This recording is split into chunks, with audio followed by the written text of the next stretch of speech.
അവകാശി സർവ്വത്തിനും യജമാനനെങ്കിലും ശിശുവായിരിക്കുന്നിടത്തോളം ദാസനേക്കാൾ ഒട്ടും വിശേഷതയുള്ളവരല്ല എന്ന ഗലാത്യലേഖനം 4-ാം അധ്യായത്തിലെ 1-ാം തിരുവചനം.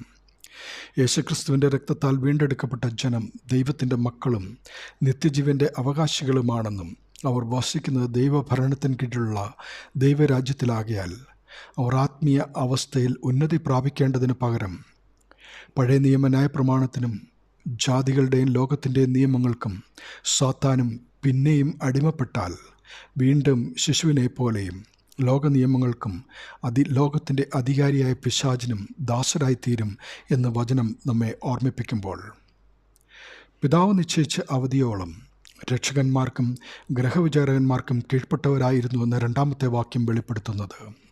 പിതാവ് നിശ്ചയിച്ച അവധിയായ പുത്രൻ വന്ന് സാത്താനെ ജയിച്ച് പാപത്തിൻ്റെ അടിമത്തത്തിൽ നിന്നും തൻ്റെ സൃഷ്ടിയെ രക്ഷിച്ച് ദൈവരാജ്യത്തിലാക്കുന്ന സമയം വരെ യഹൂദനായ പ്രമാണവും ജാതികളുടെ നിയമങ്ങളും അനുസരിച്ച് ജീവിക്കുകയായിരുന്ന ജനം ഇനിയും അങ്ങനെ ആകരുത് എന്ന് അറിയിക്കുന്നു. വചനം നമ്മുടെ ഹൃദയങ്ങളെ കുത്തിത്തുളച്ച് അകത്ത് പ്രവേശിച്ച് നമ്മിൽ പരിവർത്തിക്കട്ടെ. ദൈവനാമം മഹത്വപ്പെടട്ടെ. ആമീൻ.